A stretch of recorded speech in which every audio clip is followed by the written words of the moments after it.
This year, we have been so busy with content from the release of FIFA 23, showing loads of different trading methods, and then the World Cup that I haven't actually shared my team or done any squad builders. So in today's video, I'm going to be going through exactly what my current team is and what I will be using before the release of Team of the Year, and probably will continue to be so with a few exception of a couple players. But before I do show you my team, and I should also say that it is a very expensive one, being around 4 million coins.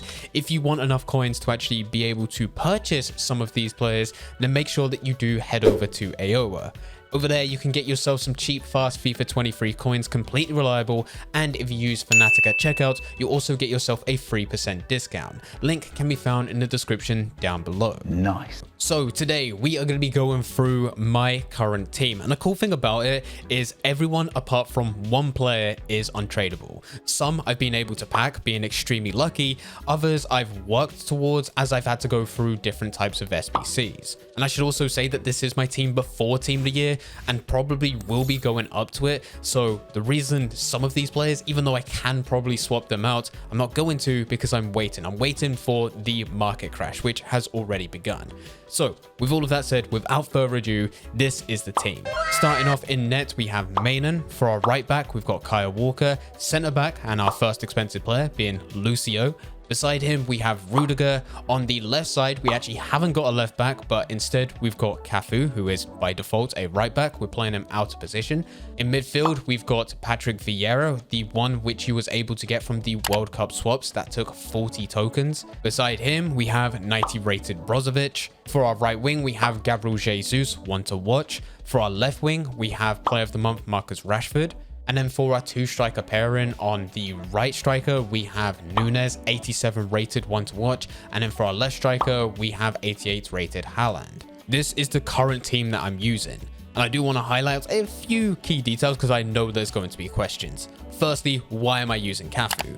Well, before this, I was using Kyle Walker as my right back, and then got extremely lucky to pack Cafu in an untradeable pack, but I didn't want to get rid of Kyle Walker because he did such a good job.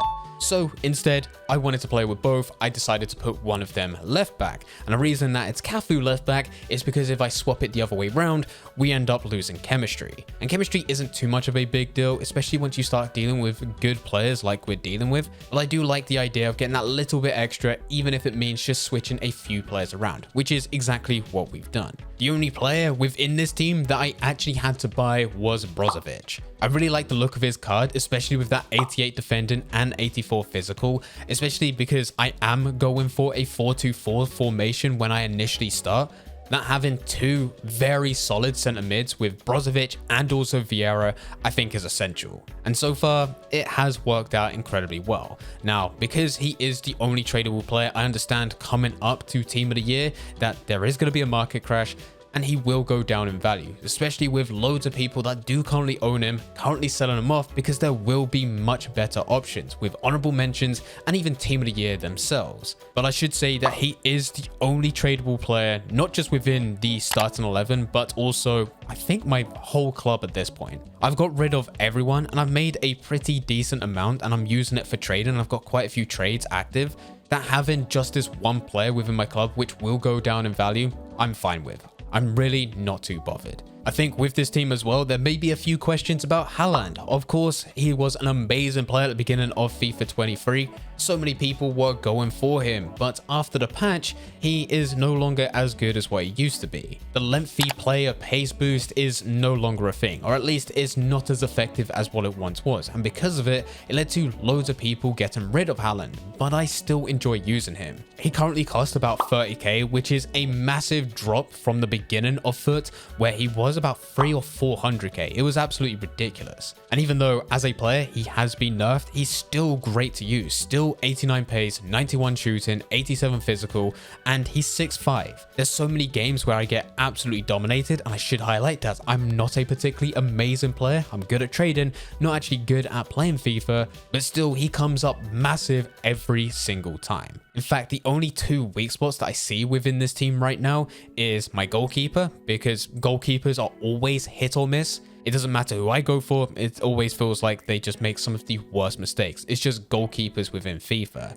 And we also have Gabriel Jesus. Gabriel Jesus is not my first choice. Really, he's only in there because he's part of my club and he's untradeable. For a lot of the times, I do substitute him at halftime to bring on Lundberg, who is also another untradeable player and feels a lot better than Jesus. But unfortunately, I can't put him within the starting 11 because yet again, it does affect chemistry. I can convert Lundberg to a right mid, but it really doesn't matter because he's not going to get that full chem because he would technically be out of position. I cannot convert him up to a right wing, which certainly sucks. So normally I keep Gabriel Jesus, who still isn't a bad player. It's just that I prefer Lundberg, and then I substitute Lundberg on as some fresh legs at halftime. Now with this team, this is also the custom tactics that I start out with. We start with the 4-2-4 formation, and then we go with defensive style being balanced, width 45, depth 65, offense build-up play is long ball, chance creation is direct passing, width 55, players in box 5, corners 3, and free kicks 3.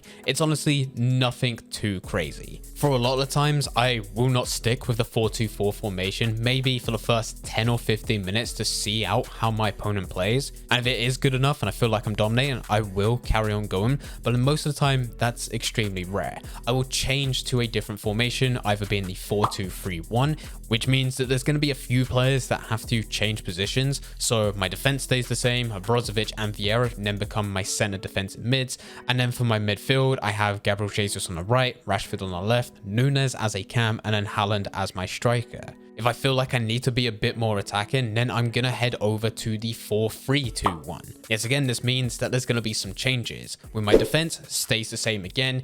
In the midfield, I have Gabriel Jesus, Brozovic, Vieira, and then up front, I have Rashford right side, Nunes left side, and Haaland as my striker.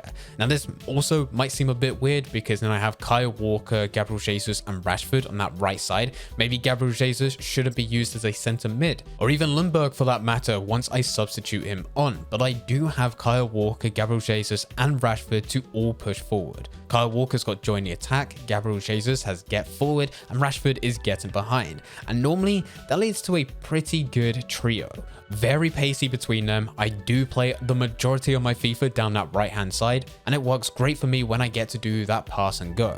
Having those three, even though I'm not a massive fan of Gabriel Jesus, I have enough confidence in the other players. I know I can certainly overpower my opponent's left back to eventually get it in the box, where we have Haaland and Nunes both being pretty tall. This team certainly carries itself. The games that I do lose, I always come away actually believing that I should have lost. My opponents were far better than me, and I don't think it really would have mattered what team I used because my opponent still was better than me. There has been a few games which are certainly not deserved on my end, and it is simply because this team does carry me. Having the pace around Haaland and just being able to cross it is always a tactic with this. Being 6'5", eventually, if you keep on crossing the whole game, you will at some point get Haaland's head on it. And you're probably seeing quite a few clips where that is happening. It's also the same with Nunes. Nunes is also 6'1". It is a deadly strike force. I think Rashford has even got several headers. It's just Gabriel Jesus who really I do struggle with. And this is where we start talking about improvements. Now, these improvements will not be made at the time recording this video. We're probably going to be waiting an extra month or two until Team of the Year releases and we ultimately see players' prices start to plummet as everyone's trying to go and sell off their team to get Team of the Years. That's where I can come in and buy a few extra players here or there to try and improve this team. We currently have about 1.5 million coins in the bank, and I still have a few players to sell. I probably will try to improve Kyle Walker, whether that being getting rid of him, moving Cafu to be a right back and getting someone as a left back, or find someone to replace Kyle Walker and just keep Cafu as my left back. This will probably change with a Team of the Year player because that's what normally happens. Just gotta wait for that to release. I don't see the point in trying to improve my goalkeeper. I think regardless of who I'm using in there, if my opponent knows the overpowered way to score, it's always going to go in. So it makes no difference there. I'm also happy with the rest of my defense. With my midfield, Vieira is always going to be within there, probably for the rest of FIFA 23.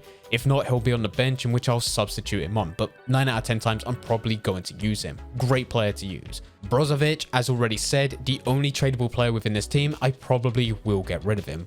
Yet again, looking for an honorable mention team of the year or just a team of the year player. I did really want to build up enough tokens to also go and get Fabinho, but unfortunately I couldn't get him. He also is only by default a CDM and I couldn't convert him to a centre mid, which certainly sucks. But at the end of the day, I wasn't able to get enough swaps to use him. If I was able to, I probably wouldn't sell him. I probably wouldn't look to actually find a replacement. But because we have Brozovic, he's good. Certainly great value for money, but I think there's going to be some better options by the time we get towards the end of January. And then finally, the last change is probably going to be getting rid of Gabriel Jesus. And it will either be someone like Garrincha, Messi, or someone like Mohamed Salah. It all depends what special cards come out over the next couple of months, but at the moment, those are the ones that I'm looking at. I'm just hoping that they can drop a bit more in price. But for now, this is still a sick team, still the best team that I've used within FIFA 23. And with all the videos that I'm going to be recording over the next couple of months, if there's gameplay, you're probably going to see the majority of these players being used. If you do have any questions about anything, then please feel free to leave them in the comment section down below.